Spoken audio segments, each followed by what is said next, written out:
এবার বিশ্ববিখ্যাত চলচ্চিত্র উৎসবে জামদানির ফিউশনে জয়া জাতীয় চলচ্চিত্র পুরস্কারপ্রাপ্ত ও ২ বাংলার জনপ্রিয় অভিনেত্রী জয়া আহসান। পর্দায় ভিন্ন ভিন্ন চরিত্রে নিজেকে ফুটিয়ে তোলেন এই নায়িকা। সাবলীল অঙ্গভঙ্গি আর অভিনয় দক্ষতায় বরাবরই সিনেমাপ্রেমীদের হৃদয় ছুঁয়ে যান এই তারকা। গত বছর জয়া ভারতের অন্যতম সম্মানজনক পুরস্কার ফিল্মফেয়ারের মঞ্চে যখন বাংলার ঐতিহ্য জামদানিকে ফিউশন আঙ্গিকে পড়েছিলেন, তখন নেটিজেনরা দুভাগে বিভক্ত হয়ে গিয়েছিলেন। কেউ দিয়েছেন বাহবা, তবে কটাক্ষের মাত্রা ছিল বেশি।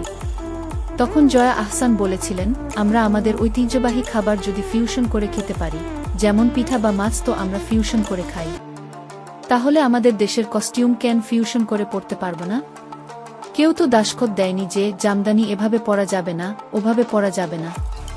জামদানি যদি স্কার্ট হয়, জ্যাকেট হয়, তাহলে এভাবে পরলে সমস্যা কোথায়? আমরা যত ফিউশন করব তত বাইরের দেশের কাছে উপস্থাপন করতে পারব। এটার চাহিদা অনেক বেড়ে যাবে। এসব ভেবেই আমি জামদানির এই ফিউশন করেছি। দেখুন, কয়েক বছর আগেও জামদানির একটা চাহিদা ছিল না, কিন্তু এখন জামদানির এত চাহিদা যে মনে হয় এটা শুধু একটি শাড়ি নয়, এটা অলংকারের মতো।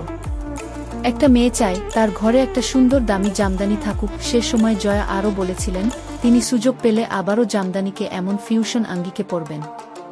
নিজের সেই কথা যে তিনি বেশ আমলে নিয়েছেন তা বোঝা যায় এই অভিনেত্রীর ফেসবুক পেজ ঘাঁটলেই।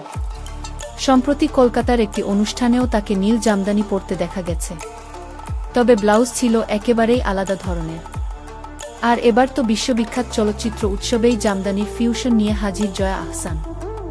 নেদারল্যান্ডের রটারড্যাম শহরে অনুষ্ঠিত রটারড্যাম ইন্টারন্যাশনাল ফিল্ম ফেস্টিভ্যালকে চলচ্চিত্র বোদ্ধারা দারুণ সমাদর করেন, কারণ এই উৎসব মানের দিক থেকে দারুণ সচেতন।